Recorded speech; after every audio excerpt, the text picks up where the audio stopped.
Elias is in High Wycombe. Hello, Elias. Hello there. To talk about Nigel Farage without swearing is quite difficult, but do try. I will try. The Conservative Party has taken some new lows lately with their policies, with their immigration policy. Nigel Farage is a racist. I could say he's a racist because he's proven he's a racist time and time again. It's like the Conservative, in my opinion, generally comes out with some racist policies, but Nigel Farage is about 10 times lower than what the Conservative generally comes out with.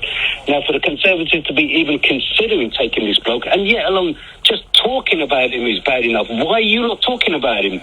Does the media, does the people know who Nigel Farage is? I don't really get it. Who cares about Nigel Farage? For a party as like the Conservatives to even be considering talking to him, he should be 100 million miles away from the Conservative. To be fair, Rishi Sunak answered a question that was put to him. I don't think that there wasn't an initiative by Rishi Sunak. He just answered a question. Well, okay, for my opinion, if the Conservative even entertain Nigel Farage in any form or any way, that's a new low where I didn't think any of the main parties in Britain would actually go to. He lied for Brexit. He lied about. I don't think there's been a time in policy which I can remember Nigel Farage policies was not actually based on lies or just racist. I don't know. He always pops up every now and then, comes out with some ridiculous stuff, and then disappears again. Well, if you remember a few weeks ago, he informed us all that he had been denied a bank account by his bank and launched a campaign to rectify that, not just for him but for other people too. And he's been highly successful in that. That's not racist. Okay, that again was a load of nonsense. It wasn't. Hang on. Okay, the media gave Nigel a platform what he didn't deserve. He was just talking nonsense. Loads of people. In my opinion, the bank, if they didn't like Nigel Farage's attitude because they think a man like that was bad to have an account to carry their name of a particular bank, I think they've got every right. Would you think your bank had every right to get rid of you as a customer because they say, well, I heard Elias on LBC the other night, I didn't like what he had to say? Yes, if okay, hang on. Okay. I might have some opinions which you people might not disagree, but they're not ridiculous opinions like Nigel Farage. You're talking about a very tiny minority of people what falls into that category. So a bank for somebody like Nigel Farage. We're not talking about Tom, Dick, and Harry on the road who supports Manchester United. We are actually. This does not just happen to people in the public eye. This is happening. And I know this is happening to Muslims up and down the country who are being denied bank accounts because the bank thinks they can discriminate against them. But this isn't really the argument. The argument is that the point blatantly Nigel Farage is a racist person. So for any party to entertain him, it's a fact. You got to look at the point. If you don't have to believe me. Okay, take some time out. You're a man who knows the media and everything. Take some time out and actually see what he said and done in the past about all his lies and what he wants to do. I've followed his career for many, many years. I don't believe that he is racist. I think he's so close to the wind on some occasions, but I don't believe that he is a racist. On that one. So in your opinion, he's close to the wind. Okay.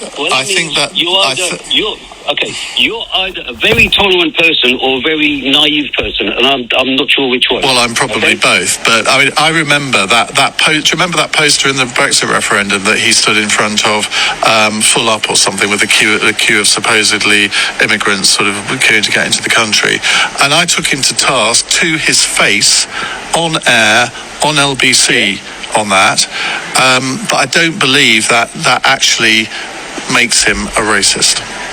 Where did that picture come from? That same picture you're talking about, that was a fabricated picture. I don't know where it came from. Well, it did come from. I can't remember exactly where it came from. But the detail doesn't matter. You believe him to be racist. I don't. People can draw their own conclusions as to who's right, and people will make those judgments. I completely understand that. But I mean, I'm getting the impression from you, Elias, that I mean, it wouldn't affect the way you voted. I doubt whether you vote Conservative anyway, so it wouldn't actually affect whether you're more likely to vote for them. Yes, but again, that's not a very good thing for you to say, is it? This is not about voting Conservative. This is not about voting for Tom, Dick or Harry. We're talking about a well-known racist in British politics, okay? So it's something... In your opinion? Well, in my opinion, yes, okay? I believe Nigel Farage has proven that time and time and time again. Well, how is it? Do you think it's a coincidence that he pops up every now and then? As soon as the racist thing starts going on about in British politics, whatever, he's somewhere there having his opinion, and so he tries to talk clever. Does it? Let me ask you a question. He was the first one to really point out what was going on over the channel with the small boats, because he actually went and researched it and took a camera crew which proved what was going on. And it was not until he did that really the media woke up to there being a problem. Now, you could deploy that as an argument, I suppose, and say, well, would he have done this if it had been Ukrainians crossing the channel? We could have that debate, but I actually think he did a public service, because he brought attention to the issue. Nobody really thought that there was an issue before that happened. We then found out it was sort of gangsters that were effectively making a lot of money about this, effectively people trafficking. Now, I think that was a good thing that he did. Well, the answer to that question is no. It wasn't a good thing he did. If you want to take this to the boats coming across, okay, countries like Britain, the only way to stop that, and I don't want to go away from what Nigel Farage, but the only way to stop that is actually making the world a fairer place to live in. Okay, it's not rocket science why people want to leave the country and etc. If countries like Britain try to make they've stolen enough wealth from Tom, Dick and Harry, if they try to make this world we live in a fairer place and stop interfering politically in other countries to their benefit, then the world might have a chance to actually live properly together. So Nigel Farage, he saw an opportunity and off he goes again like he normally does. Well, it's been an interesting conversation, Elias. I'm not sure that we've had a meeting of minds on it, but thank you very much indeed for phoning in.